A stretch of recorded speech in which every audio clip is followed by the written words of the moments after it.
It is Saturday, the 10th of May, so it's 6 days until Ultra-Trail Snowdonia. 100 miler starts on the Friday, 100k and 50k on the Saturday, and the Sunday, the 25k next week. I have packed most of my things. I'm going to go downstairs now and just repack. I did most of my packing last weekend. I've just bought a few bits and pieces from the shop, but I'll get my fresh stuff on Tuesday.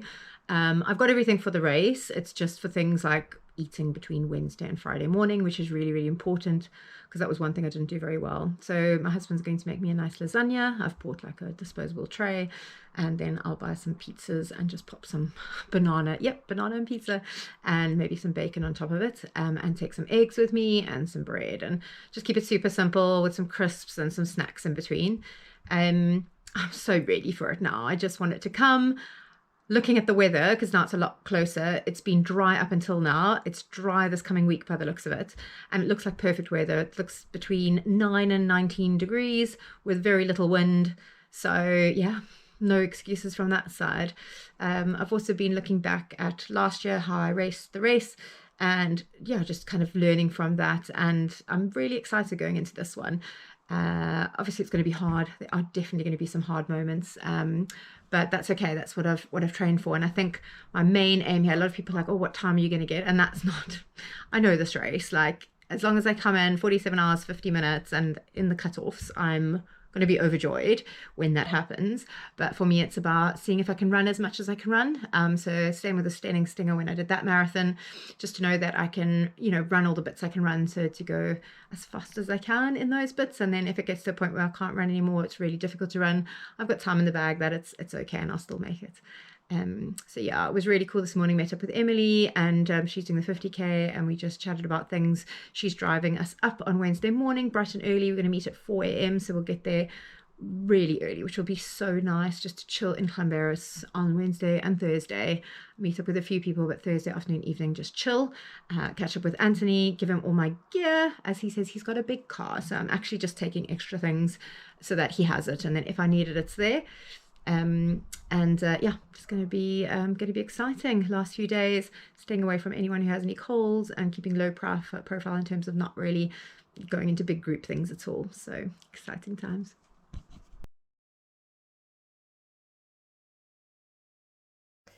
How's it? I just thought this was easier. I'm going to give you this box and then you can sort it how you want to, because I know it's always easier for you to do your own thing. So just to explain, this is like a towel, so it can be used however. It doesn't matter if it gets dirty or whatever. This is kind of all the strapping stuff. So Coband, I've got some Vaseline.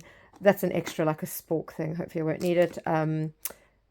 Lip gloss. I hardly ever need it, but yeah, always good to have that. This is toothpaste capsules, so I try remember to do my teeth. That's another thing I need to try remember. I did have a toothbrush somewhere. Anyway, oh, there it is. There's a toothbrush in there, and there's toothpaste in that one.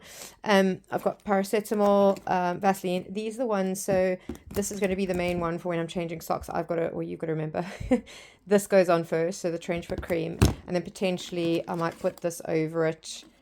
Yeah, if it's kind of, it needs an extra boost or whatever. But yeah, that's a completely spare headlamp. I just thought I'd chuck it in there because I have it.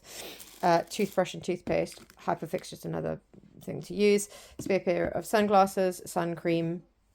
Over here's my hand stuff. So this is if it's really cold. I've got those ones and these ones. Just if in the aid station it's cold and my hands are cold. This is the spray I was talking to you about for strapping. And then I have got some pre-cut tape and plasters, a little bit, not much, but anyway, if you want to do how you know how to do it as well. And then I have got scalpel and stuff there, so if I need blisters, I've got everything in there, so you can obviously use that. Hopefully we won't need it. And underneath here I've got duct tape as well. So I've got all the kind of tapes, and I've got a spare pair of shoelace. Again, hopefully you're not going to need it.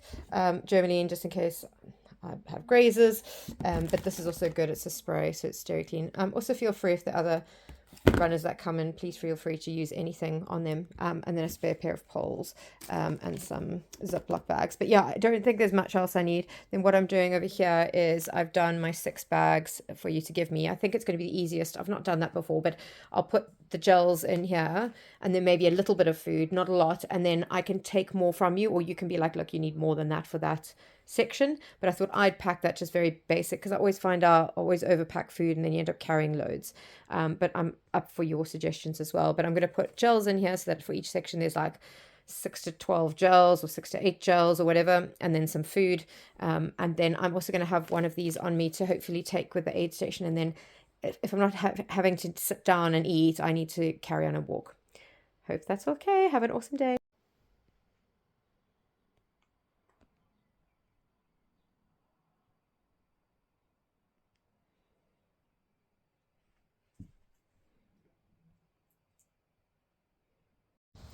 Good morning. It is Tuesday the 13th of May. 3 more sleeps until Ultra-Trail Snowdonia, 100 miler on the Friday, and the rest of the races on the Saturday and Sunday. And I'm walking to my last day of work at Pure Sports Medicine before my big race, which I've been training for a year basically. Yeah, it's glorious weather, and don't even have gloves on, which is amazing. And the prediction's pretty good for this weekend, and it hasn't been raining, so the bogs hopefully won't be as boggy. I think everything's kind of focused on the race at the moment, all packed. I'm getting up early tomorrow morning to meet Emily at 4 a.m. My lovely husband is taking me, which is great, to meet her, and we are driving up early to Llanberis, which will be great. Yeah, nothing much more to do except get on that start line, have lots of fun. The hay is in the barn, as they say.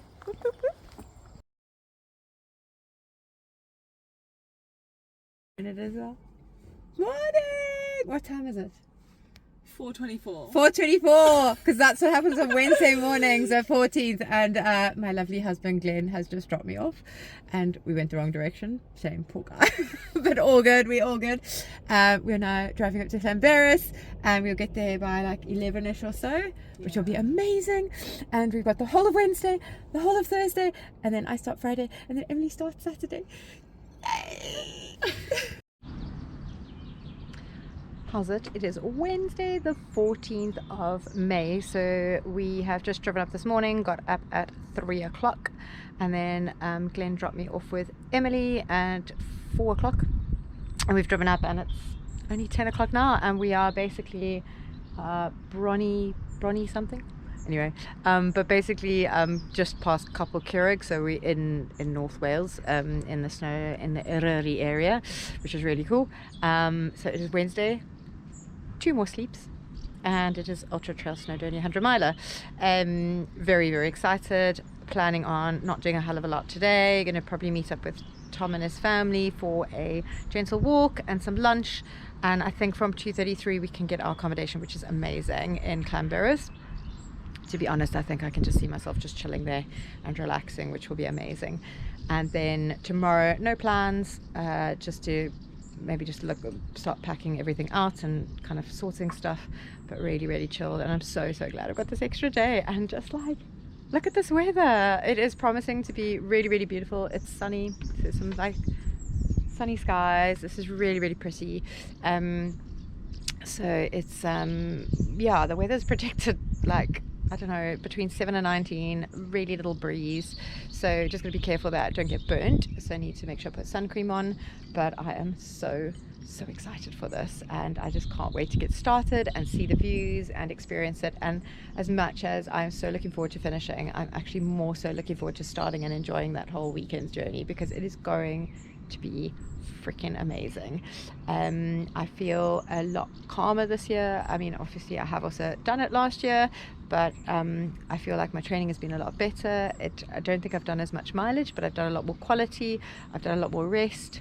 I've done a lot more strength work as well, and I've been more specific with the training, going into specific phases and blocks. Well, last year I didn't really do that. I just kind of slowly, gradually built it up. Well, this has been really block based, which has been nice. So working on speed, then working on hill work, then working on strength, then going specifics to the mountains.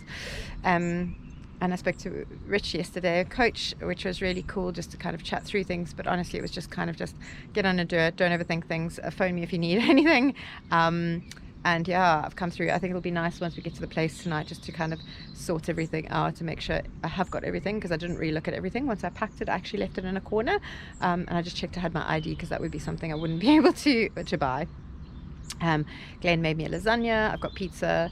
hopefully those things will keep for later, so I'll put them in the fridge. Yeah, but I'm really excited to have all of that. So let's do this. Ultra-Trail Snowdonia 2025. Whoop, whoop, whoop.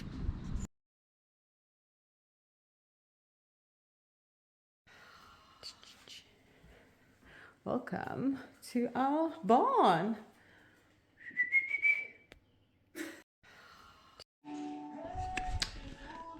So Wednesday, but I am sorting out all my stuff. Everything's going to go into the bag. And then, yeah, tomorrow I know that everything's sorted for kit check on Friday morning, and I can go through other things tomorrow, which will be cool, like a little shakeout run and doing some other fun stuff. So yeah, getting it real.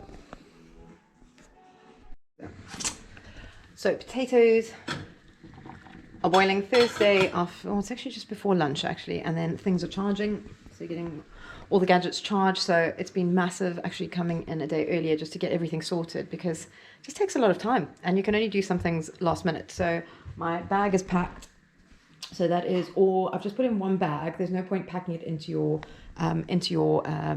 hydration pack, because you got to show them all your compulsory gear. And then I just need to go through my drop bag, because I'll take that in tomorrow morning. And then I'm going to sort through all my stuff for my crew, which is basically in that box, but I'm going to make it a bit more. And this year, the biggest change I've made is putting them in those packets.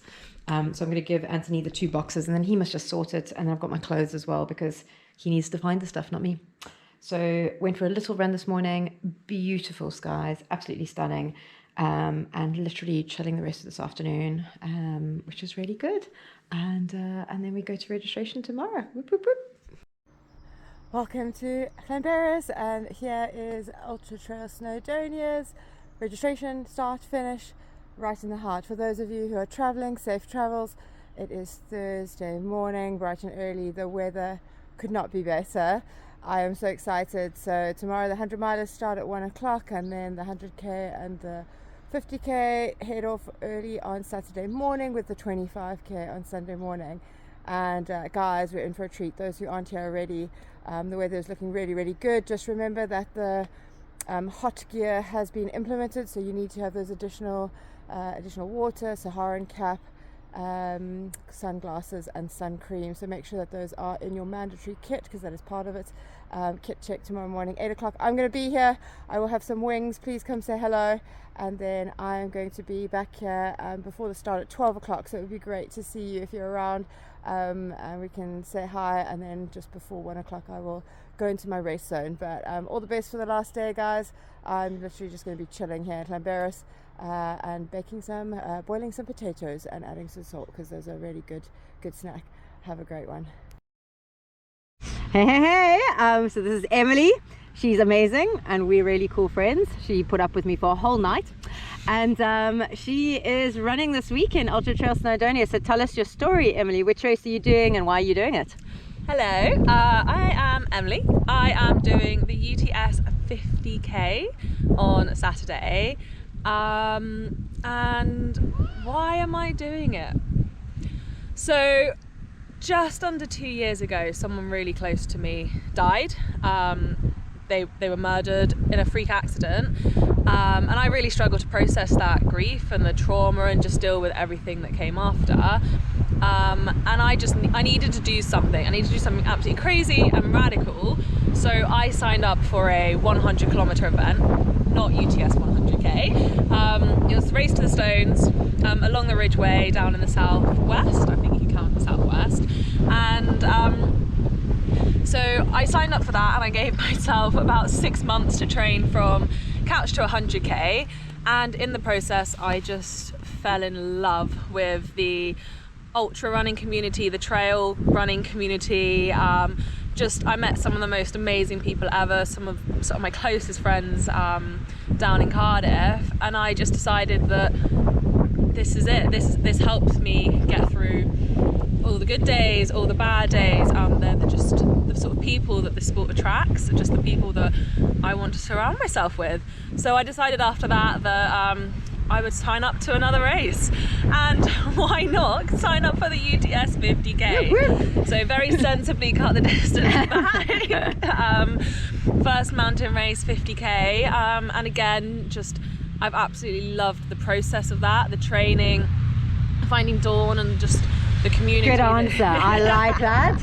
She paid me to say that. And finding the community that she's created, sort of the people that she encourages and surrounds herself with, has just been such an amazing part of this journey. So I suppose now we're here in Clanbarris, getting ready for race day. I'll see Dawn and all the 100-milers set off tomorrow, and then I'll set off on Saturday, and then I'll also then see them all back in again the next day, which blows my mind. And now's the time to go and enjoy sort of those last few months and see what we can do. Have some fun. Absolutely. And really important question. Let's see those nails of yours, because I've heard there's a little. Let's just have a look there. Very cool. So we'll do those, and then we'll have to do the thumb. Absolutely. There you go. Yeah. So we've even got a red chair and then that. Yeah. So Emily's been so awesome. We've just had so much fun, and it's just nice to see people just jumping in. It's just to show you can.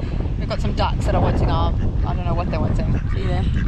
Because just to see people smashing goals, and just I think it's all about the community, isn't it, really? So yeah, tomorrow 100-milers start, registration's early morning, and then 50k, 100k on Saturday morning, 25k on Sunday, and we've just chilled actually, and we've sorted stuff. And yeah, for anyone who's thinking of doing this, highly recommend coming out a day earlier than you think you need, because it just gives you a chance, especially if you don't live close by, just to settle in, sort out your stuff, and actually rest. So we're heading back up after our ice cream and literally just putting our feet up and chilling. So yeah, do that. And here's a view.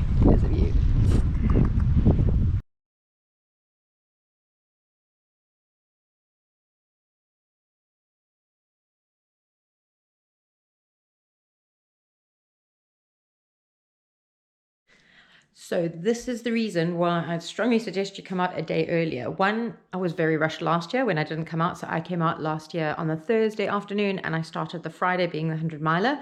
This year I came out early Wednesday morning. We arrived like 10:30 in the morning, had the whole of yesterday to sort things, whole of today. And today what I've done is, last night I sorted my kit out, just checked I've got everything.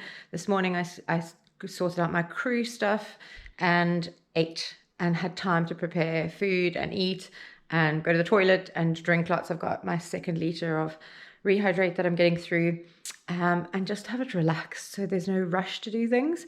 I didn't commit to any coffees, I didn't commit to any times. Emily and I just wandered down for an ice cream, but yeah. So I'd strongly recommend, especially if you're doing the bigger events, the 100-mile or 100k UTS, that you plan an extra day. It makes a huge difference, and find a nice quiet place that you can have your own room and just be quiet if you want to. I've also just laid down a couple of times, and it's just really cool. So yeah, that's my thing. It is now like 3:34 p.m. and Anthony's coming through soon, who's my crew, and he will I'll give him all the stuff so that he can sort it how he wants it. And then he's going to pick me up tomorrow morning to take me to do registration, which I won't be there too long, and then come back again, chill here for a little bit, and then he'll take me down to the start. But I'll go for 12 o'clock so that I can catch up with a few people beforehand. I'm so excited that it's tomorrow. I wouldn't say I'm like nervous, but I'm actually just really excited, and whatever happens, but I'm freaking going to have so much fun. I'm not going to take myself too seriously. I'm going to run because it's a running race, and hike when I need to. Obviously, there's going to be a lot of hiking, don't worry. But compared to last year, definitely want to do a little bit more running, and just keep eating. So I will have an update tomorrow, I'm sure. Good morning. It is Friday the 16th of May, finally. I'm really, really excited, and I thought just before the day goes crazy, it is, my watch isn't even on because I'm charging it. I think it's about 5:30, 5:45.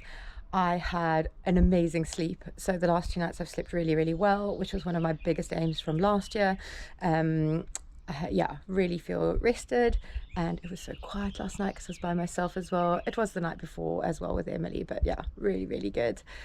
I've been eating. I've almost finished the lasagna. Had a pizza yesterday lunchtime. Sometimes it has been a bit harder to get down, but I've just continually snacked. So putting my weight on in fueling, which is fine because we need to do these things. And those are the 2 big aims and goals pre-race from last year that I needed to learn. I'm wearing my shirt, the Fit for Rhino shirt, and just to say that this is why it's really important when you do these massive races that you have a really important why in terms of when, not if it gets hard, you know why you're doing it. I am raising funds for Fit for Rhino, which is a South African-based charity who provides helps to provide milk for baby rhinos because their mothers get killed, and it literally is saving the rhino race, because if they don't get their milk and they need up to 21 liters a day, you know, then it might not be any more rhinos. So what we do is we raising funds so that we can buy them some milk. It costs about £12.50 a day to feed them. So yeah, really have a think. If you can share the charity is really a good one as well. And if you are able to donate, that would be amazing. Fit for Rhino. That is one of my big whys. Another one is I really, really want this. I remember when I finished last year, I DNF'd at 71 miles in Bedgellet because I was too slow. So I got timed out, and I'm very specific about that because I didn't give up or stop or choose or whatever. And people have different reasons for doing these things, and that's absolutely fine. But I was too slow last year. So I remember one of the guys was saying that, don't worry, this year it'll be twice as sweet. And I cannot wait to roll over that finish line. But equally this year, I just am so excited for the race. It's like one long weekend of just glorious. It is, I don't know if you can hear the birds in the background, but it is just beautiful. It is perfect weather. It's still at the moment. There was a slight breeze yesterday. The weather's looking really good. They have implemented the hot weather kit, but honestly, and it will be warm at times, but I think it's going to be really, really good. The extra bonus is that underfoot it's going to be dry, and that's a massive thing for Snowdonia. Yeah, and the nice thing about the 100-mile, well, when we start Friday lunchtime, so we're hoping not too many tourists, but with weather like this, that's one downside. Thankfully, the 100k starting early tomorrow morning will be really, really early for sunrise, so hopefully they won't get as many tourists going up and down, especially down the pig track. How am I feeling? I'm feeling excited, not too nervous. I'm just looking forward to going to registration and seeing some people and getting my number and looking at the merchandise, to be honest. Yeah, and collecting my bands. So what I'm doing is each checkpoint I'm going to be collecting a band, which is just a bracelet. I've got friends and family, mostly from actually South Africa, who wrote a little message on it. So my family, my daughter and son and husband wrote one, and then I got some friends and other family, brother and sister, and yeah, I have some really close friends to write on it in South Africa. So each checkpoint, there are 12 checkpoints, I get a band, and I'm literally breaking up the race like that. So I have got 13 little races, 12 of which I get a band, and 13 I get the bigger medal. And I've got a friend who's going to hopefully get, well, not hopefully, she will, my South African flag at the end. So I'm just excited, and like it'll never go as you expect it to go, and that's okay. And I'm really prepared for that this year because I've worked really, really hard on like my mental strategies, and training's gone really well, and I've really focused this as my main race, which is really, really important. So legs are definitely fresh. My coach knows kind of what happened last year, so he's really been extra careful, I think, with tapering and making sure that I'm fresh, and I feel that, and I'm just really excited to and really privileged to do this. And that's another reason why, because you know, not everyone can do this with their bodies, and you know, like it's doing it for people who can't do it as well. And I think that's really important to kind of remember that. As a physiotherapist, I'm treating often runners who are struggling through things or who aren't able to run for a period of time while they recover, and it's running for them as well as we rehab them, get them better, and then they get back to their running mostly, you know, knowing that I can do this. And yeah, let's do this. So registration, Anthony's going to come at about 7:45. We're going to head down, he's going to drop me off, going to register, hopefully meet up with Chin and Ad, and hopefully some other people, and then won't stay there too long, come back out, chill, pack the last few things, or pack my bag because you've got to repack it, and then we'll head back down.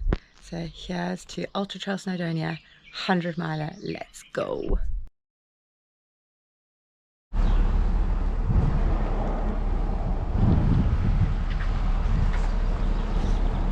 Registration time, everything's set up, so they've actually changed the start finish now.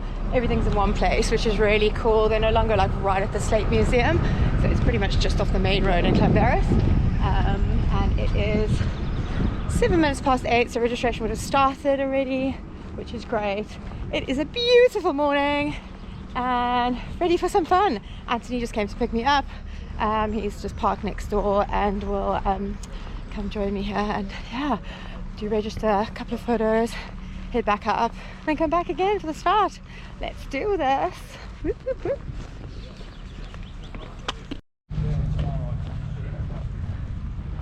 Start finish.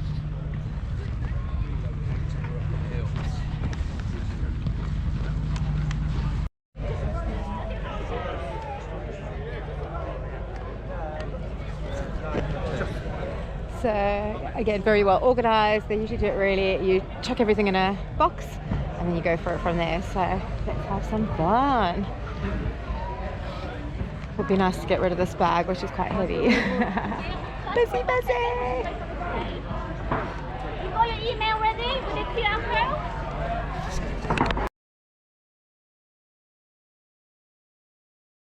Go, go.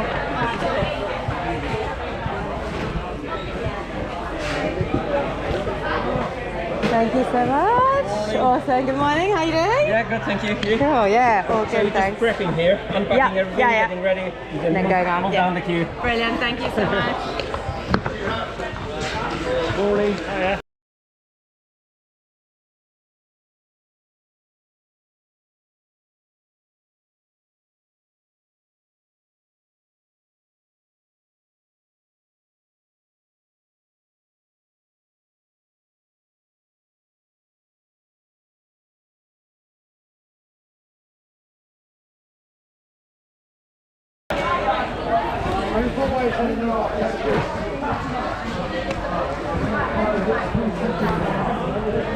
Everything's all been packed together.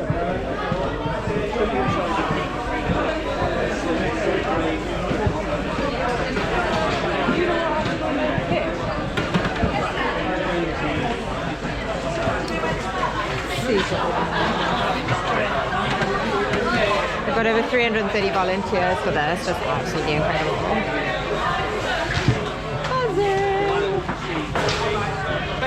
Just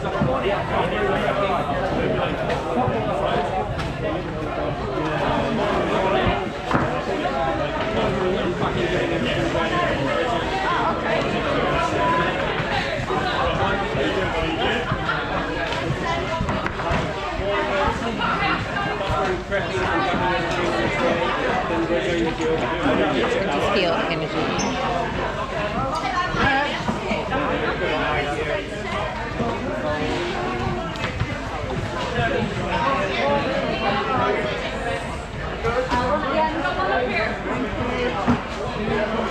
One more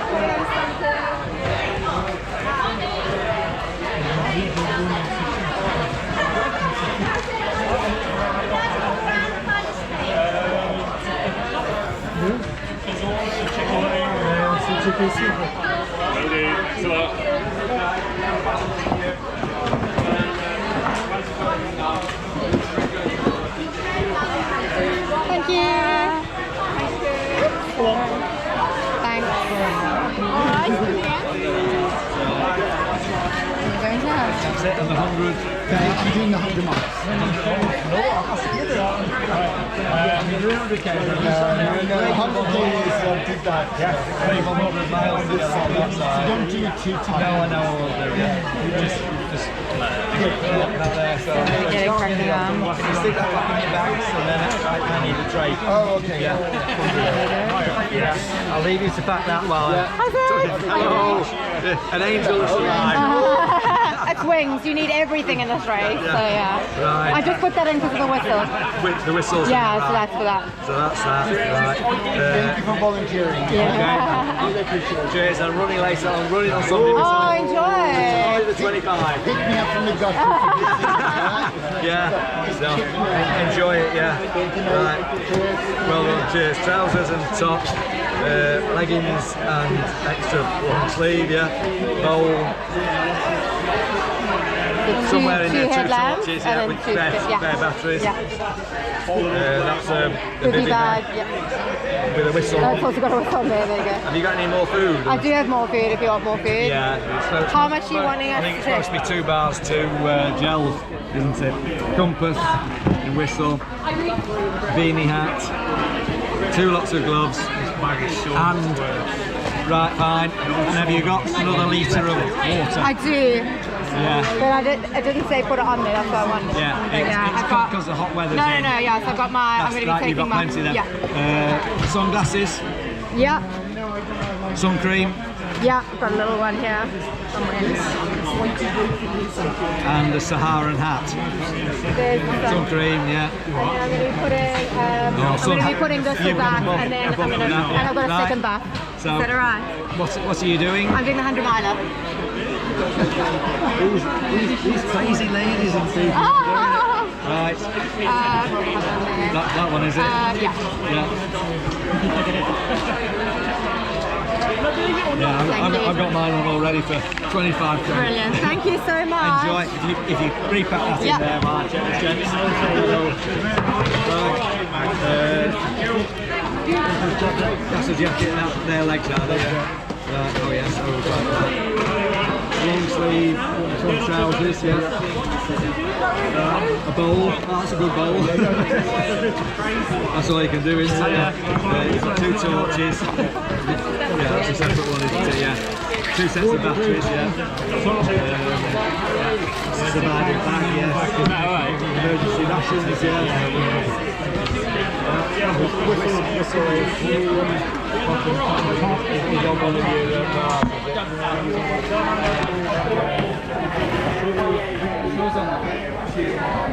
Good morning. I like your wings. Thank you so much. Are you going to be running with them? No, not this time. The 100 mile. If I was doing a shorter one, maybe. But yeah, I just too much. Can I have your ID as well, please?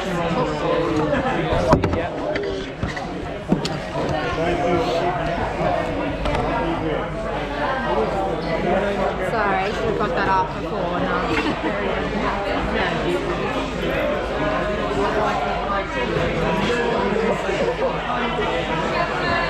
Perfect. All done in here. Good luck. Brilliant, thank And you. follow the line to collect your bib. And the tracker, when does that? Oh, did you bib and then tracker? Yes. Cool. Thanks, guys. Right, bib collection, and then tracker, presumably.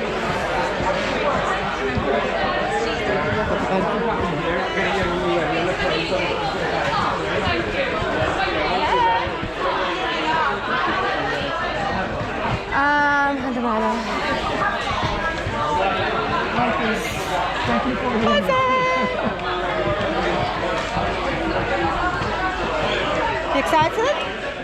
Definitely. Good? Can't get better weather, so we're doing well. We're doing well. Hey, how's it? 152 Dawn News. Say again? 152 Dawn News. Yeah. Lovely volunteers. Yeah, that's it. Do you need a drop bag? I'd like one. Yeah, please. Thanks. You've got support crew. I do, yes. So yeah. Some 50 pins. No, actually I'm fine with that. Okay, Cool. but just put some stuff there. Just follow the queue round. Cool, You'll get cool, your tracker and everything. Good luck. Brilliant, thank you so much. Almost done. So you get a separate crew thing so that you have one crew person in at a time. All happening. Hello. You look awesome. Thank you. Gonna add some sunshine. Dawn, that's your GPS Thank tracker. you. One of these people down here will strap that to your Thank back you for so much. Oh, On the stage for a photograph. Pink sorry. plaster, apparently. You got something on your shoulder there. Really? Yeah. They didn't say we couldn't have any. Right, sorry, I'm just gonna get my bag out. Thank you so much. Can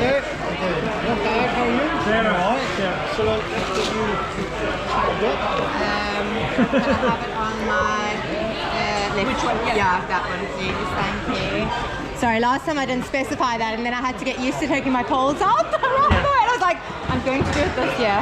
I put my poles across here. Oh, right, I will so put my across poles there. Yeah. All done. That's it. Photo taken. Race number. Let's do this. going. Gonna see a lot of this mug. Yeah. Anthony! Yeah. We're ready to go. Number on. Whoop, whoop, whoop. Waiting for Anthony to come down. And then we are heading to the start line. It is 20 to 12. We're going to meet with some people at 12 o'clock for some photos and fun. And we start at 1 o'clock. I am so ready to get this going. I am so excited. Here's Anthony. Just excited. Whoop, whoop, whoop, whoop, whoop.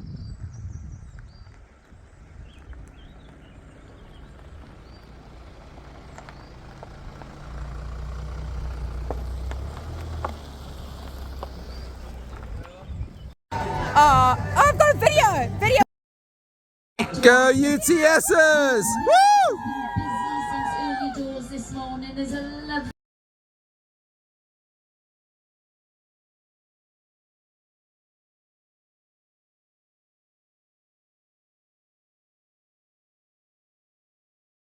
Our safety team, please follow the instructions of our team on the mountains. If you do encounter any mountain safety concerns from local rescue, please follow their instructions. Into your running. Mitchell, should I say?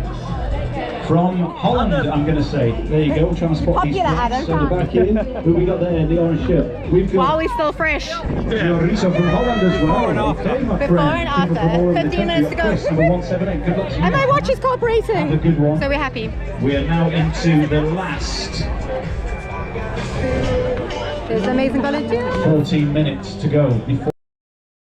And I'm going to hand over with just about 9 minutes to go before the start to your race and event director, Hayden Arrowsmith.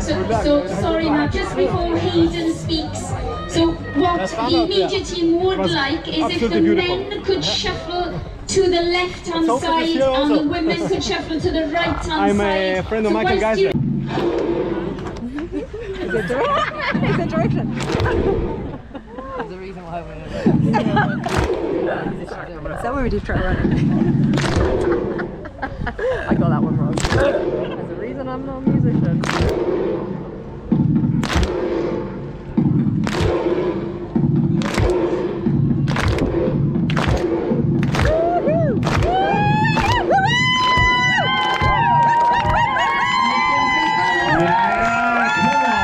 Hey, most stressful part is over, guys. That was fantastic. That was incredible. And with just over around about 4 minutes to go, we are now going to start that last few minutes. Remember that you are all incredible. Remember that you also will be not only making history here at UTS 2025. Think about them as they think about you as you start your incredible 100 miles here in Italy. We just met. Yeah, the tension is palpable. The music is almost like the heartbeat of all these athletes now. So we are under 2 minutes to go now. 1 minute to go. 1 minute to go, guys.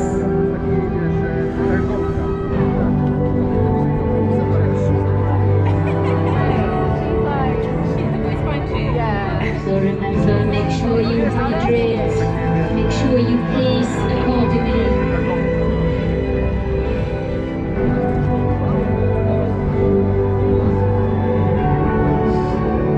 We've got the GoPros out, filming this whole experience. We got 30 seconds, guys, 30 seconds. Have fun! Whip, whip, whip, whip! Yes, by UTMB 2025 100-mile race.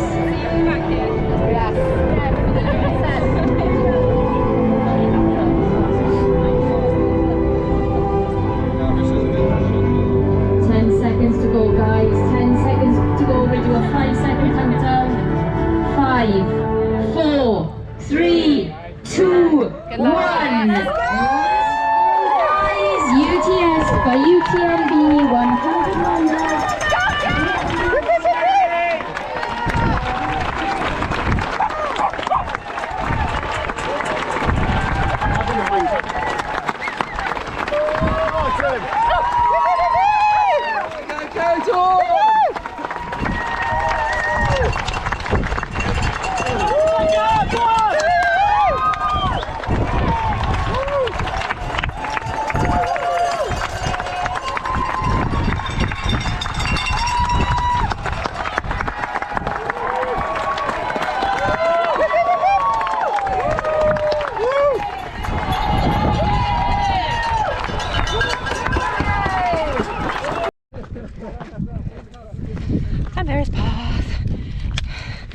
quite hot. That's fine. Shoved in some potatoes already. And yeah, let's keep cracking.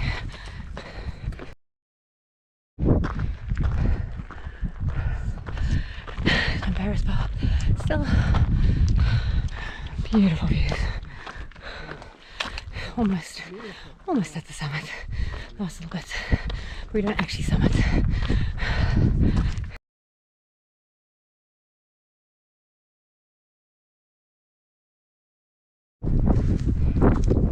We've just gone past checkpoint 1.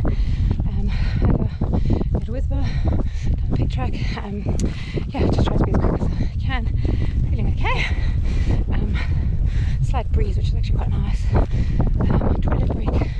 Filled up bottles. Let's go. Right, just got to the top. Going through Devil's Kitchen now. Oh, whatever. So, do a little bit of footage, but not much because I need to concentrate.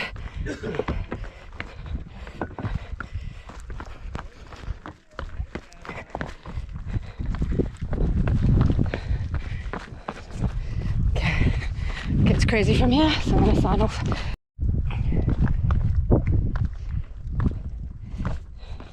So just on down the Devil's Kitchen, whatever it is, I think this is still part of it, before we go around the bottom of the lake, and then kind of slightly flattish, then another second climb, then checkpoint 2, where I get to see Anthony, which I'm really excited about, and I get my second band. Yeah, 2 out of 12, so that's very, very cool.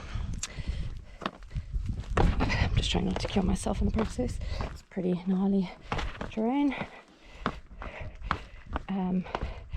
So peaceful out here, and yeah, I feel okay. Again, just not overthinking it, I'm just enjoying it. I've just made sure I've tried to eat as much as possible. To be honest, just taken quite a few gels just because they're freaking easier to get down more than anything else.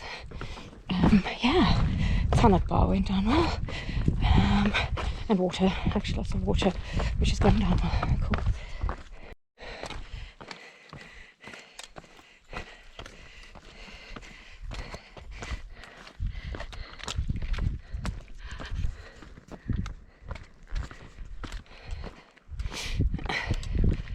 Actually what the hill's called, but we're doing another one just before checkpoint 2. Just saw Anthony at the bottom of this one, which is really cool. And yeah, it's hard, but that's okay. Let's do this.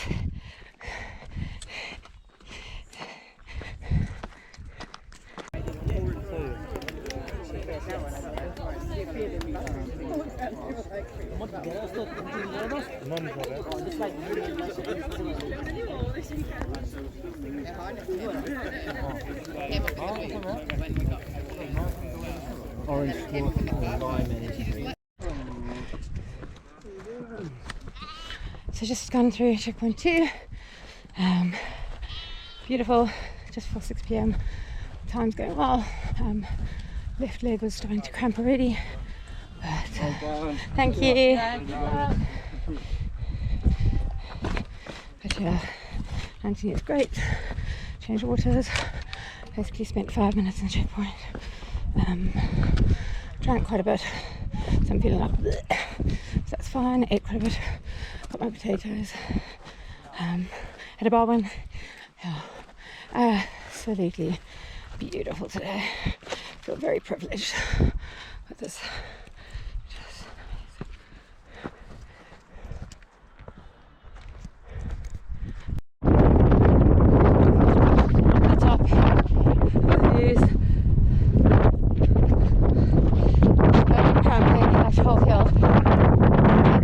Again and quads, but I'm okay now, and let's crack it. So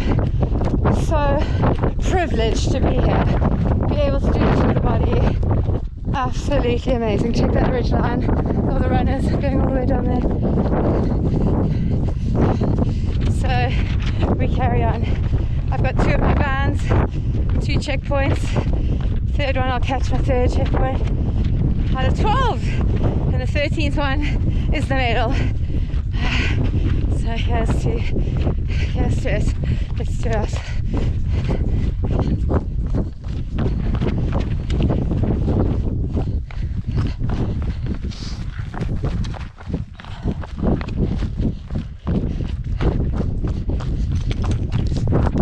This is called the horseshoe, I think.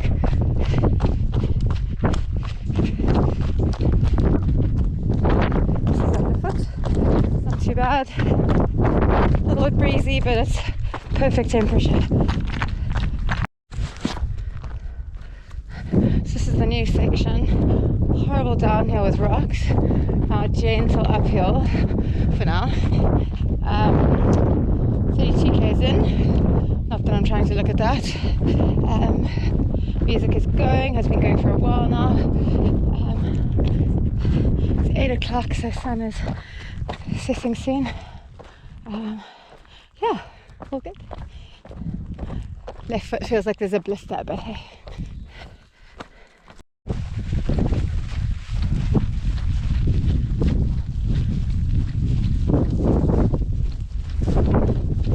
Tufty grass, downhill though. Heading to CP3.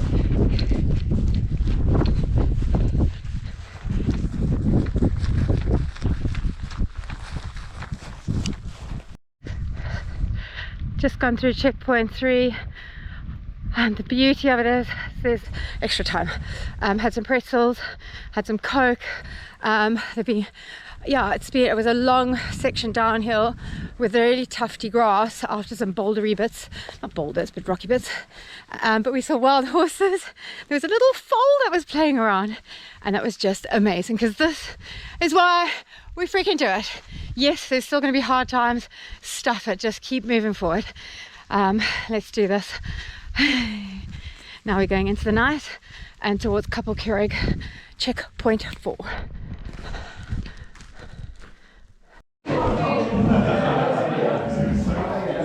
So we're in Couple Keurig. They've actually moved the station from last year. Felt like it was never going to come, so I don't know where we're going from here up to more Steerbard, which is going to be the fun part. Up is not as bad as the fun down, but that's okay. So checkpoint 4, I've got my 4 bracelets on. So excited. I'm having some soup, just getting it down. Buzzing in here. Amazing crew and supporters and everything. Oh, sorry, crew's not here, but supporters. Yeah. It's just, I'm just tired. It's late, but I've got time, which is cool. So I've been to the toilet and I need to drink a bit more, but yeah, all good. Nothing else really to report.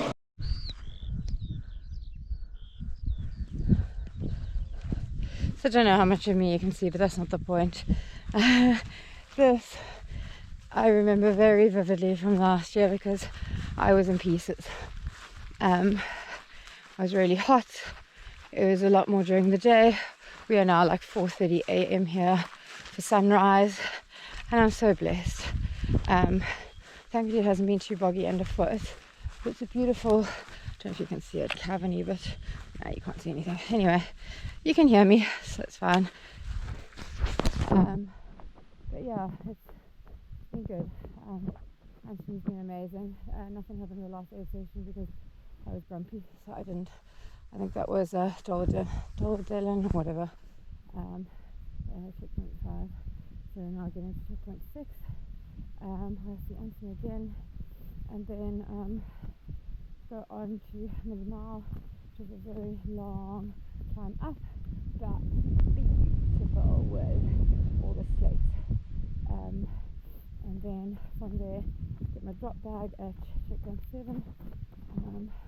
I did eat a little bit on that last checkpoint, but I'm struggling to get food down, just not wanting to. So I'm forcing myself. I actually didn't do too badly then. I got a gel down, I got some bits and pieces of Coke. Working. Cool. Which one are we in? Yeah. Which one are we in? You're in checkpoint 6, Glenafestiniog. Glenafestiniog, checkpoint 6. We're done. We're done. He's done. He's amazing. And you're 3 hours with my ahead, rubbish. that's It doesn't matter. Yeah, we're doing well. So you just got to keep warming up together and you'll get there. Exactly. Yeah. So all going well. And I'm eating. not much, but we're eating. So yeah, let's crack it. Next one is Paraiso. So just on one part, oh, I can't see over there.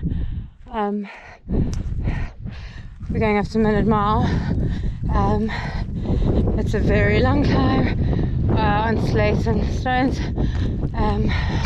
So I've done like the first part, and now we go around and then have Minute Mile now, and then a very, very steep descent to Cruiser, which is the drop bag, halfway elevation and distance. Just keeping it steady.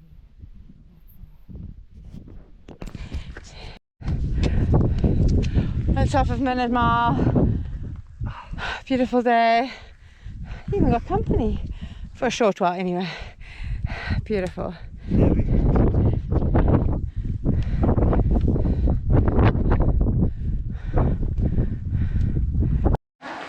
Finally arrived at Cruiser, so this is the halfway point, and what was it called?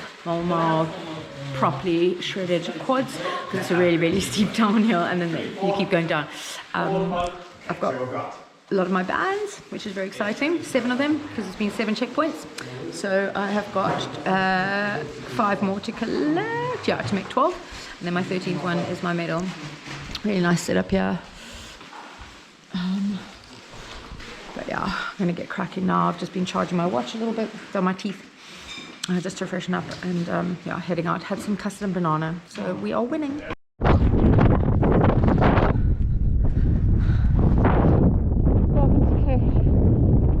Favorite places for views, not my favorite place at the moment. I am shredded. This race is literally just taking everything from me, which I knew it would. But and I think the thing that's something going, but I think just to know that that moment doesn't always stay. I particularly feel like this when going uphill. I'm finding that really hard. Now all the speed in my feet are most of them.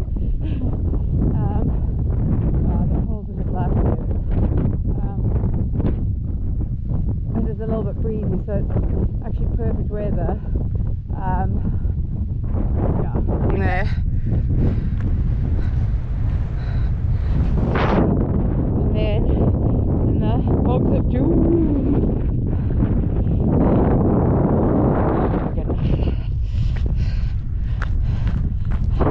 Tell me again why I sign up for these things. Stupid. The memory is very short.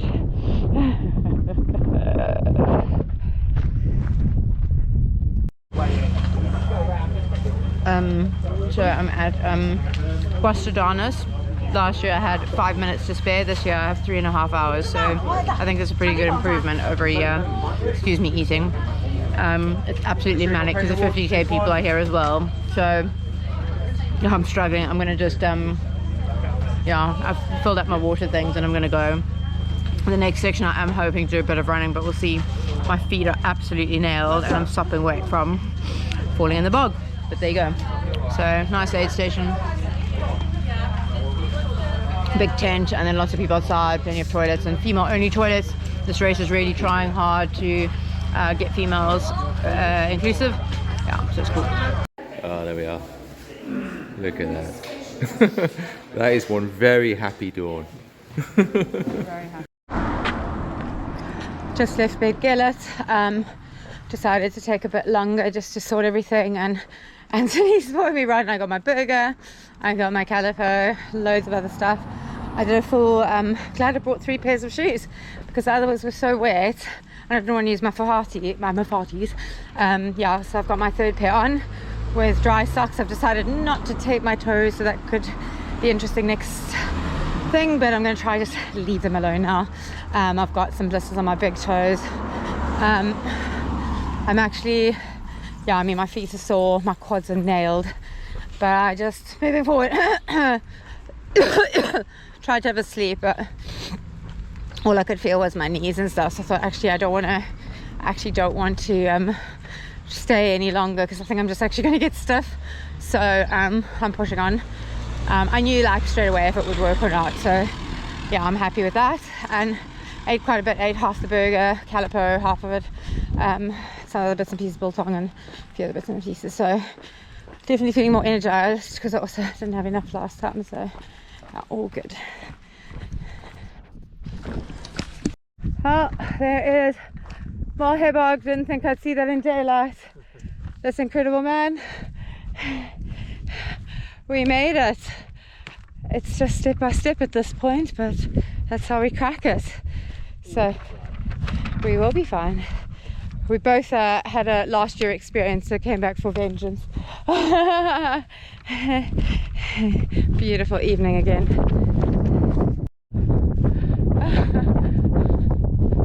I never thought I was going to see this in daytime. I just can't believe this. It's just freaking incredible. Look at God's beauty.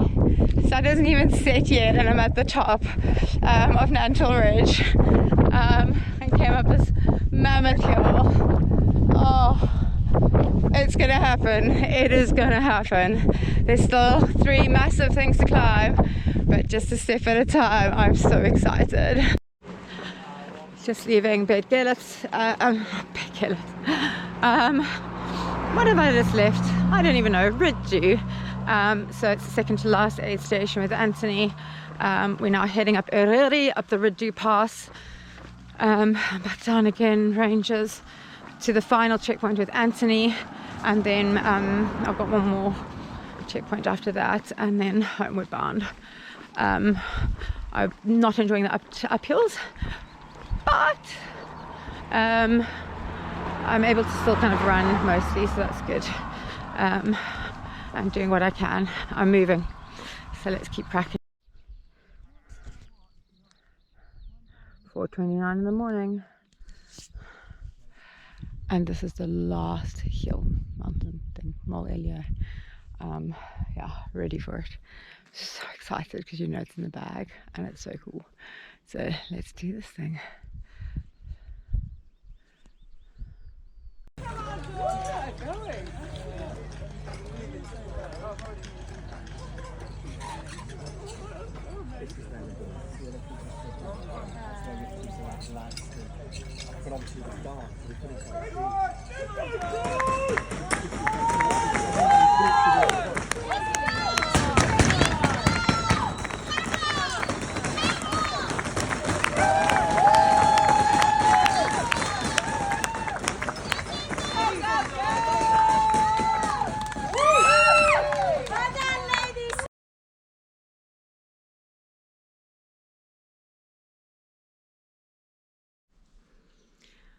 Good morning. It is 20 to 4 on Monday the 19th of May, the day after I've finished my Ultra-Trail Snowdonia 100-mile race. One of 12 ladies to do so, which is absolutely incredible, which is the highest finishing rate I know I think probably ever, but also 50% more than the last 3 years. The last 3 years, 8 ladies have finished each year, and it was the same amount of starters, I think, but or even less, but definitely ladies that had so this year, sorry, my brain is frazzled, I'll tell you why. So it's going to be very jumbled, but I wanted to do it now while it's fresh and you can see how I am in the state. I think it was 21 ladies had entered the race. I don't know how many started, and 12 finished. Compared to last year, I think it was 24 entered, I think 21 started, and we had 8 finishes. This year was just phenomenal in terms of the caliber of ladies, as always. I finished 7th lady, and I came 3rd in my age group. But what I'm more proud of is that the 1st and 2nd lady in my age group, wait for it, came 1st and 2nd. So I'll take that as a win in my own eyes. Obviously it's not, but you know what I mean. And it was also the highest age group. It was the 40 to 44s, which had 10 ladies out of the 21 ladies. So it's yeah, quite a lot. I'm probably going to jump around quite a bit, but I thought I'll do it now just to give you an idea. I finished yesterday morning. I've tried 3 times to work out what time. I took just under 42 hours, starting at 1 o'clock on Friday, so you can work it out. It was either before 6 or 7. I've given up trying. Interestingly, this is my 400 mile, but third finish, and when I did my first Ultra Trail Cape Town, which was also a 2-nighter, I had a lot of what I called brain fog. This time I would say it's not actually that bad at all, nothing like that first time, and yet I've hardly slept. I've actually slept a lot less. I just think it's that just training and the way I'll talk about all the different things that I did which made a huge difference. And it's things, I'm not talking about the running necessarily, it is about the two main things I wanted to do before going there was sleep and eat, and I did those two things, and they were a game changer for my race. I got there a day earlier. I did not make coffees with anyone. There was no priority except mine. I hung out with Emily, which was awesome, and I asked Glenn to make me lasagna, and I chowed the lasagna. I didn't want to, didn't care. I made a pizza, ate the whole pizza, and I arrived there full, rehydrated, drank lots of water and rehydrate, because obviously I had time to make that a priority. And so those things are really, really important. And yeah, I came to race day really, really on fire. According to Anthony, I put my head down twice, I think, in the race. The one time I was really tired. I can't remember which stop it was, but I wanted to get 10 minutes to see if I could get 10 minutes. After 3 minutes, I was like, stuff this. I just knew I wasn't going to sleep, and that was fine. And then there was another one I did 5 minutes, I think, where I literally put my head down, didn't sleep, but had a rest.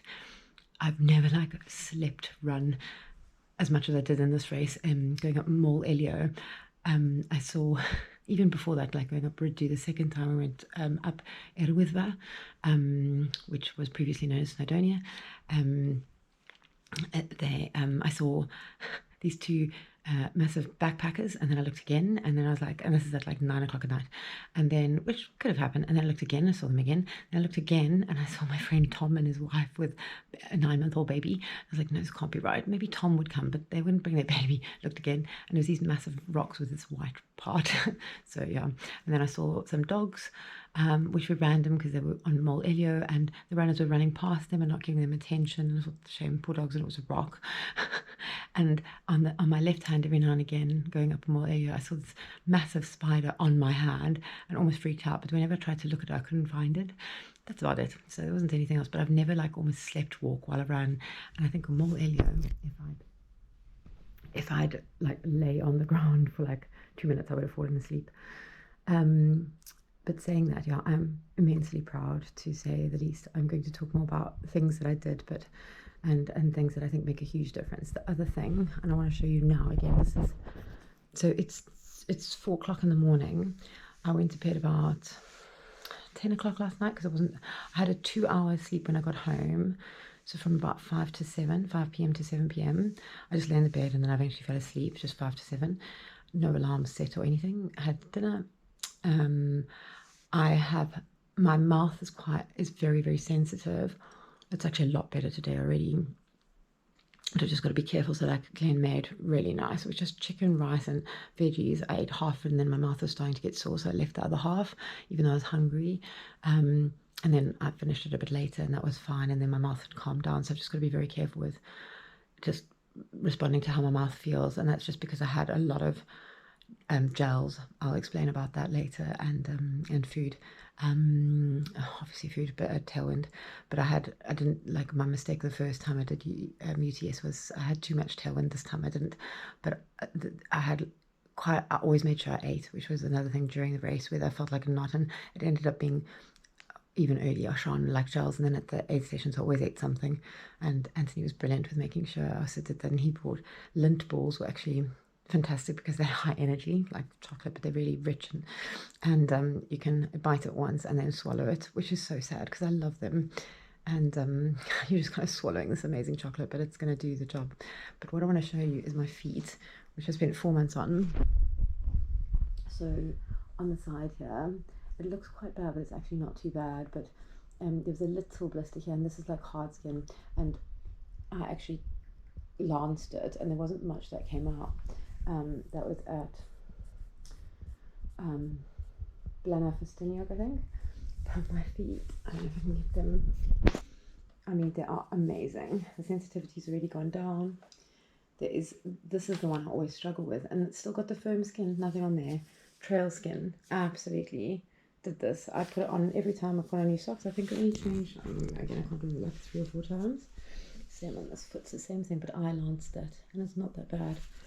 And then again, I can't get my foot on, but also extremely good. But these paw up here, the cuticles here, there, and down here are going to be very sore. I'm going to lose those big toenails. And that's from the downhill. I've only got downhills like this. It's crazy.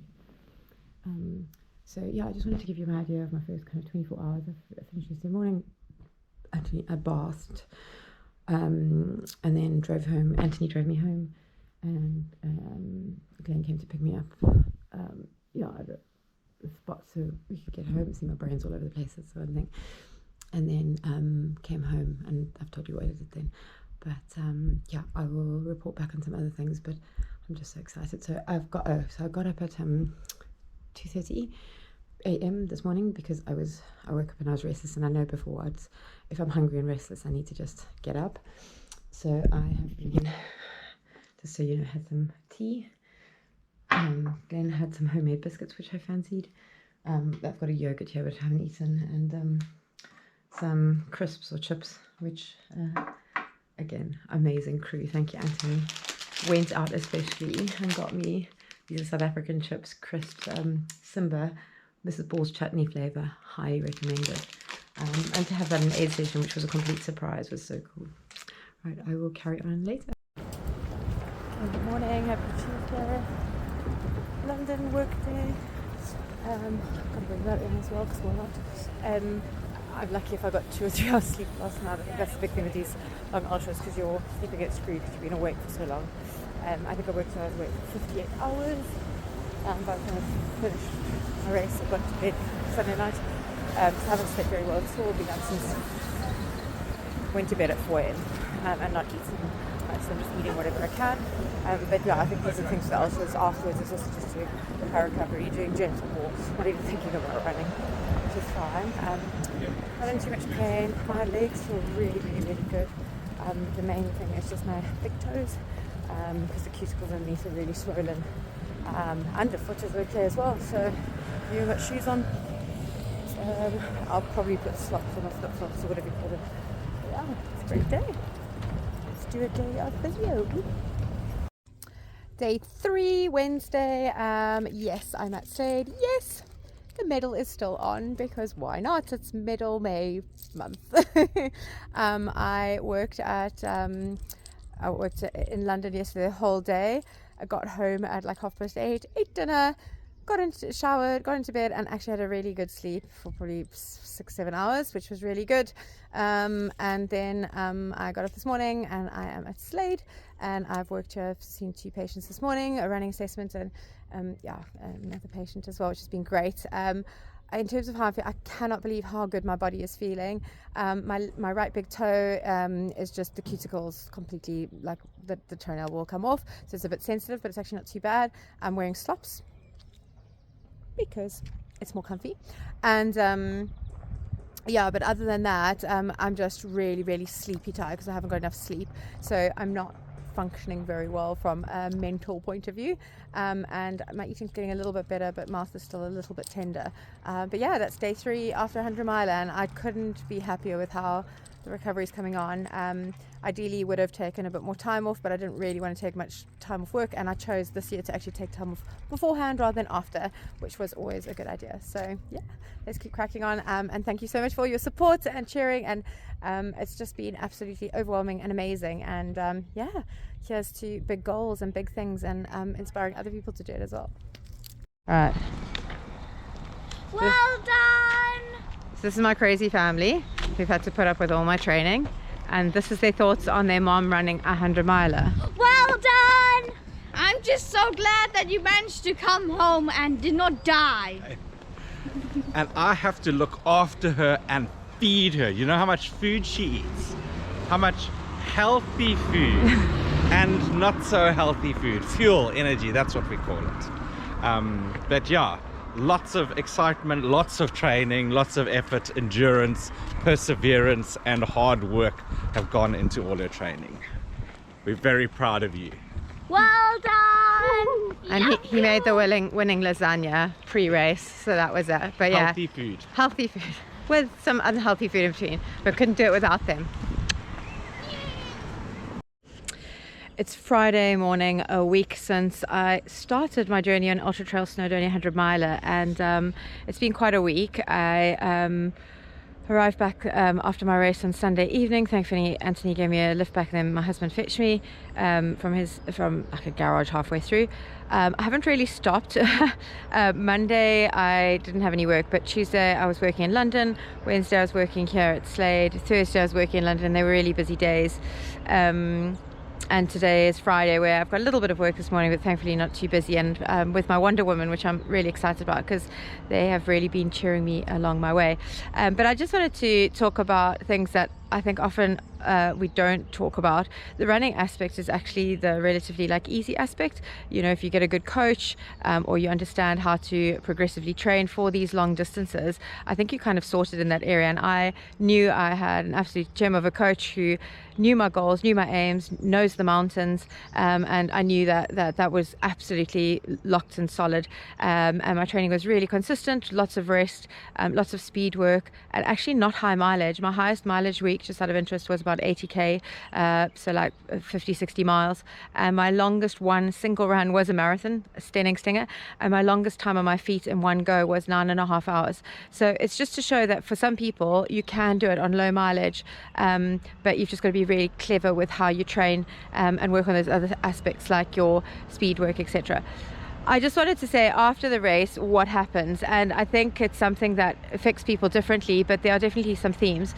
One thing is that my mouth has been quite sore because of all the food, and it gets really dry. I did eat a lot of gels, although I'd always wash them down with some water, but that was one thing, that it can be sore for quite a few days, and so you don't really want to eat, but you need to eat because you've used 13,000 calories on this race. But it's the one thing that we don't often speak about, so it's just a case of little and often, refreshing your mouth after these big races. The other thing is sleep. From Sunday to Tuesday I think I got 8 hours in total. I just couldn't sleep. Your adrenaline's going, you're pumping, even though you're quite tired, you're also excited and you're thinking of how things happened. So I mean, ideally I would have taken a lot more time off this week, but it just didn't work that way. I rather took a lot more time before the race this time to make sure that the race went well, and I don't regret that. It's been fine. I have been absolutely blown away by my body in that honestly it has not been that sore.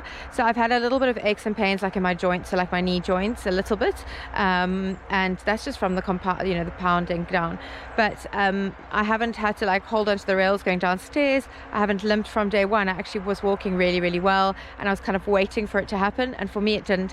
I think a big part of that is due to using the poles, going up and down. So I think that's made a really, really big difference, because it takes a lot of pressure, especially going down, which I spoke to my coach just beforehand, because I don't normally use them down, off your feet as well and off your quads, so that loading goes through your upper body. And I worked really hard this last year. It was one of the big things I worked on, with upper body strength and with using my poles. So when I went to the mountains I used my poles, and that was really, really important. Another aspect I think that we need to address is just being organized. So I think with these things, the more organized you can be, so if you're able to recce these long runs, that will make a difference, even if you don't recce all of it, because it's not always possible.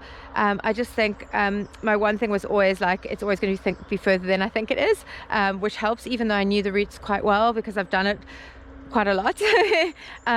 But I think the one thing was, this year what I did was I made individual bags for each aid station for Anthony, for my crew. So it had my little band. I had a band per aid station, which was my little winning medal, which helped me break up the race, which is really, really important. And that was a huge difference to last year. I literally just took it checkpoint by checkpoint, or step by step when I was going up Molehair Bog, because that was just insane on the Nansel Ridge. And just having those bags with a selection of food, food and my gels, and then he would have my water. I always asked him, it was 1 tailwind and 2 waters that he'd have ready for me, and then by the end, later on, right near the end, I was just having water. I didn't actually have tailwind anymore because my mouth was getting a little bit uncomfortable, and then I'd make sure though that I had gels or I had other foods so that I was still fueling, or a little sweet. And I think that really makes a difference, just being organized. The other thing was as well with planning with him, I got in aid station 5 and I did have a little blister which we were debating about sorting. I thought no, so I strapped it, and being physio, that really helps. And I've also again worked really hard on my feet. I've spent over 4 months every evening buffing them and putting cream on them, so it's a urea cream and some trail skin cream, like wax, and so my feet were in really good condition, which they've never been, because blisters often stop me.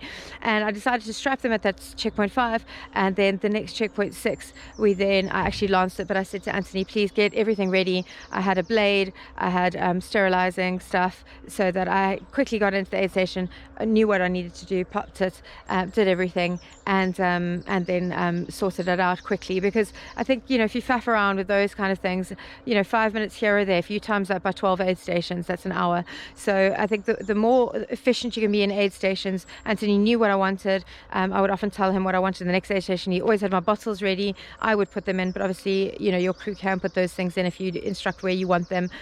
I know where everything is in my pack. I knew where everything was, and that's also another important thing, so that you're not looking around. I was prepared for the night time so that I had my headlamp. I also prepared my headlamp after the first night, even though it was only a few hours, and I used the LED lenses. They're really good, but I made sure that just before the next night I'd put in my new battery already, so that it was ready and I knew it wouldn't run out. So things like that, just to and I'd ask Anthony to remind me at certain aid stations, like this is the aid station, I need to make sure that I put my battery in. This is the one that I want to change shoes up because of cushioning, etc. And he would have them ready, and so and then he would offer things. So he would offer sun cream, he would offer food, he would offer fuel. Some things I'd say no to, some things I'd say yes to, and I think just being organized with that in aid stations, I kept really steady. If you look at how I ran my race, a lot of people, you're given a lot more time for that end part, and I didn't need it. And I think that's the difference also with females as well, and it's why I've petitioned so much about increasing the cut-off times, which they did this year at the beginning aid stations checkpoints, because I think they cut off a few people that could have made it through early on, you know, but they got cut off because they didn't do a faster first half. And it shows like I was steady and didn't need the kind of extra time at the end, because I just kept steady, and I made up a lot of time from the aid stations where I got in. I wasn't able to really sleep. I had like 2 or 3 little naps, but like just hands on my arms, and then I knew I was done and got up and then went, because if you're moving forward, you're getting to your goal. So those are some key tips that I found for the race, just having all those little bits. Also, I had a ginger sweet, which was really good, again, just to change the flavor in your mouth. So just to have like a few little sweets that are different flavors, because your mouth gets quite uncomfortable and sore and that. So yeah, those are my kind of non-running things for Ultra-Trail Snowdonia. Hi Dawn, this is as promised a video giving you my reflections on crewing you a week and a bit ago at UTS. I guess here are my kind of thoughts. First of all, I'm hugely grateful to you for asking me to crew you for the race. I know this has been your top priority for at least a year, maybe longer, and all of your training was really building up to it. So I personally feel really grateful that you entrusted me with supporting you, and I think it was a huge show of faith and trust on your part in me. And I really feel kind of privileged to be part of your team in helping you succeed. I think overall my kind of objective was to try to do what I can to kind of help get you over the line. Obviously, 99.9% of your success on the day is down to you. Your training, your decision making, your mental strength, your toughness, your grit, all the other kind of things. But there's probably like a 0.1% that I could contribute on the day, and really if I could make sure that you got 100% of that 0.1%, then that was really my kind of task for the weekend. I think there's a few things that I think were really important in what I think went well, and I think it could have in no particular order. First, obviously I'd done the race, and I think while everyone's experience of a race is kind of subjective and individual, just kind of knowing what stage you'd just come from, what terrain you'd been going through, what you were going to be expecting to go through on the next stage, it just kind of gave me, I think, a way of adapting the support I gave you in each checkpoint. And I could, because I kind of knew how you would feel coming off at like a really tough stage. Particularly the one when you came down from Molshabad in the dark. I could have, I could have been there. I know exactly what that feels like. And then similarly when you came into Rudhi off that horrible Nantal Ridge, that really long stage as well, it meant I could kind of give you, some kind of advice that was kind of specific because I kind of knew what you'd been through. And I think also I could have had a good sense as to how well you were doing on each stage because I could kind of look at your splits. And I kind of knew if you were absolutely smashing it or if you were like struggling a little bit on that stage. And again, I think that could have really helped because when you had a really, really strong stage and you were a lot quicker than, what my expectation was for you on that stage, then I could have offered a lot of words of encouragement and, sometimes maybe in your own mind, you might not have been doing so well, but actually you really were. So I think that was kind of helpful. I think the fact that you were like really, really organised, made my job like really, really easy. All your stuff was individually wrapped. All the food was wrapped. All your clothes were in a separate hold all your meds were in a separate box. It was like so easy to find stuff. And I don't think we could have really wasted any time in checkpoints kind of looking for things and scrabbling around. I think I got a third point as well, which I think was really good, is that, we've kind of like know each other pretty well now, but like we've run together, we've done training runs together, we've had a lot of chats. Obviously we've done Arc of Attrition together. And, I think there's a lot of kind of mutual respect and understanding and trust as well, which meant that, I kind of have a good understanding of how you could have operate, I think, as well. At least I hope I do. I think also, where I can offer advice, there's kind of mutual respect between the two of us as well. So I think we're able to kind of quickly and flexibly make decisions about things like foot care and fueling. And because we kind of respect each other's opinions, we could quickly kind of, ultimately the decisions are all yours. But I think it could have helped you kind of make decisions quickly with kind of certainty as well. And so I think that, that I think was really, really good. The fact that we could have had a good understanding of each other as runners and athletes as well. What have I learned from the experience? I think kind of perhaps most importantly for me anyway, it's kind of changed my view on crewing. I think I'd probably underestimated the value that having a crew can bring on long races. I've only ever been crewed once out of 35 plus ultras. And I think particularly for a race like UTS, given the terrain, given the ground conditions, given how long it is, how attritional it is, you're out on the course of 40 hours.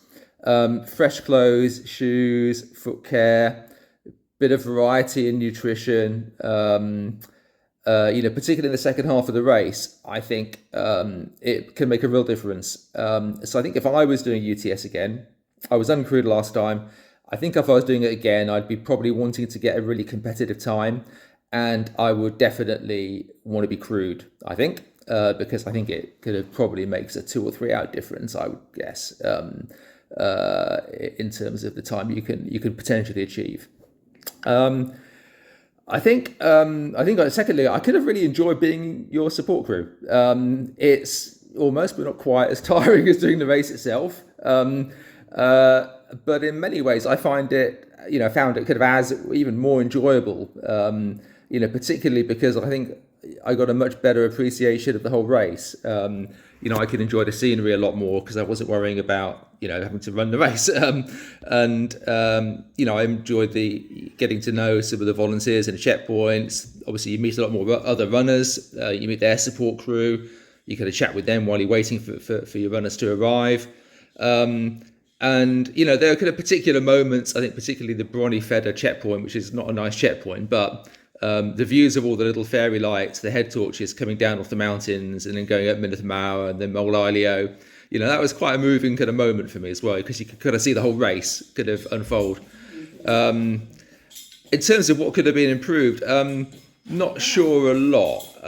You know, I think you executed the race superbly. I think fresh clothes, shoes, foot care, bit of variety in nutrition. You know, particularly in the second half of the race, I think it can make a real difference. So I think if I was doing UTS again, I was uncrewed last time. I think if I was doing it again, I'd be probably wanting to get a really competitive time, and I would definitely want to be crewed, I think, because I think it could have probably makes a 2 or 3 hour difference, I would guess, in terms of the time you can potentially achieve. I think secondly, I could have really enjoyed being your support crew. It's almost, but not quite as tiring as doing the race itself. But in many ways, I found it kind of as even more enjoyable. You know, particularly because I think I got a much better appreciation of the whole race. You know, I could enjoy the scenery a lot more because I wasn't worrying about, you know, having to run the race. You know, I enjoyed getting to know some of the volunteers and the checkpoints. Obviously, you meet a lot more other runners. You meet their support crew. You kind of chat with them while you're waiting for your runners to arrive. And, you know, there are kind of particular moments, I think particularly the Bronny Feder checkpoint, which is not a nice checkpoint, but the views of all the little fairy lights, the head torches coming down off the mountains and then going up Mynydda Mawr and then Mole Ilio, you know, that was quite a moving kind of moment for me as well, because you could kind of see the whole race kind of unfold. In terms of what could have been improved, not sure a lot. You know, I think you executed the race superbly. I think the result was kind of testament to that. I think we probably only spent 120 minutes in checkpoints in the total race. And, you know, I think one thing probably I underestimated is the importance of things like treats and just kind of psychological management in the race. So, yeah, I think probably more time on that kind of for future races is something I'd probably think about. But, yeah, that's kind of it, really. Okay, thanks. Bye. I thought I'd just briefly chat about the shoes that I wore, but I just want to say that shoes are very personal. So my biggest piece of advice is try not buy a brand new shoe that you haven't tried just before, especially in Iruri. The mountains, as you know, are pretty diverse. So if you are able to go into recce's in the mountain, like take the shoes that you want to try. What I did was I took multiple shoes to try them out on the different sections, and once I found a section that it worked for, I kept it at that. So what I used the Mafatis. So these are Hockers. The reason why I chose these ones were they're comfortable, they're a bit cushioned, but they're closer to the ground, I felt. And so I used that in the first section where it's really, really technical. It's your most technical part of the whole race and potentially going a little bit faster. And I felt very firm and steady on them, and they gave me no issues at all. Then I decided to go to my Saucony Exodus, which I absolutely love. I've actually used the shoe for all of my milers. So I've done 3. This is my 3rd miler. So that's these ones. All of the shoes have really good grip. This one's a lot more cushioned, which I absolutely loved. And I was going to keep that shoe on for the rest of the race, but I managed to completely fall into a bog up to my waist. And because I had a crew who had a spare pair of shoes, rather than running in wet shoes and socks, I changed again. And my last pair of shoes that I was in is the Endorphin Trail. So these are the Endorphin Pro Trail. They're really, really good. They're a little bit higher up, really good grip, really good cushioning. I wouldn't use them if I was on technical terrain that I was going fast on, but they're brilliant otherwise. And again, all 3 shoes worked really well for me. The other advantage of using different shoes is it's going to wear on your foot a little bit differently, and changing the socks as well. So that means that all those bits change and probably less likely to have blisters. But yeah, just make sure that you've worn in your shoes, you're happy with them. I had a variety of socks in terms of thick and thin, and I even had my Endorphin Pro. I actually bought a half a size bigger, which I still haven't used yet, but just in case. So that's on the shoes. So this is Rich, my coach, and I asked him to give some ideas of how it's been coaching me, and I'll let him take the floor.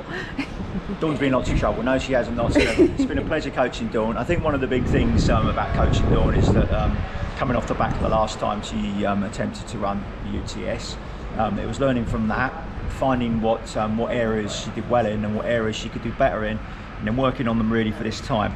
Key thing has really been inconsistency and getting into consistent training. I mean, it's a simple thing. You know, there's lots of stuff on YouTube and all this and that, whatever, but not overcomplicating it, just doing the training, getting out and doing it. The other thing to really look into, which we looked into a lot as well, is it's not always about smashing masses and masses of volume when you're training for an ultra. A lot of the time people see a 100-mile race and they think they need to absolutely kill the volume. If you're trying to kill the volume when you've got family, work, whatever you've got going on in your life, it's just not possible to do. So it's quality over quantity. Now, I'm not to say that the volume doesn't work, because it does work as well, but certainly it's about looking about the individual in front of you, and looking at Dawn of what our strengths and weaknesses was, and then knowing actually we need to work on the quality rather than the quantity. She's had a bit of experience with doing a 100-miler before. But yeah, it's been a pleasure working with Dawn, and I look forward to taking her forward with all the next challenges she's got. And she's crazy because she's doing the CDH, and then she's doing a little cheeky run as well for 330k in September. But we'll see about that. We'll have a negotiation. And then the long-term aim is hopefully Dawn gets, once she's got all these stones, that she does get lucky enough to get into the Bala. And then next year she's talking about UTMB, or if she doesn't get into UTMB, the TDS. So there you go. It's been a pleasure. How did you find that I raced in terms of that? Like, did you feel that it was going the way it should have gone, or yeah, what were your thoughts on that? Yeah, sure. I mean, I think one thing we did a lot of preparation beforehand, a lot of wrecking, but a lot of chatting through about running your own race and not getting sucked into somebody else's. A lot of adrenaline on the start line with any sort of race, but with the marathon or ultra marathon, then people tend to go off too quick still, even though it's like a whole 24, 30, 40 hours in front of them. But it's running your own race, and the other thing as well, it's about being steady, so it's not going out and letting the race come to you and not charging off after it. I think that's the key thing, and you don't execute that really well. Brilliant, thanks so much, Rich. Amazing. Only 12 ladies have this medal. Go grab one. I dare you. Ultra-Trail Snowdonia 100-miler. Medal Monday. Whoop, whoop, whoop, whoop.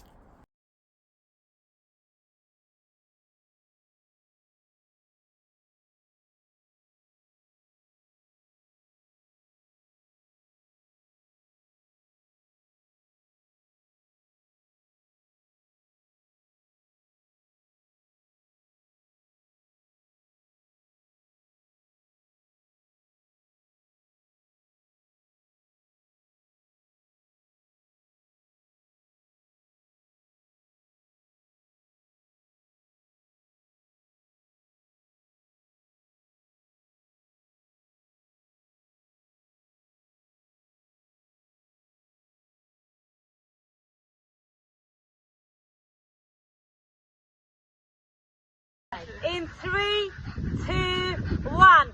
Dawn, you rock! Yo, I used to yo popcorn popping in the pan there, yo Pizza Hut, liquor man, yo. How many hours? 58 hours. My goodness, that wants to be done, eh? Now you're an amazing, you're an inspiration. You're giving me the motivation to go and do this, comrades. Warren will do it next year after seeing what you achieved here. And it was for a good cause. Well done, Dawn, man. Yes, sir. When's the next one?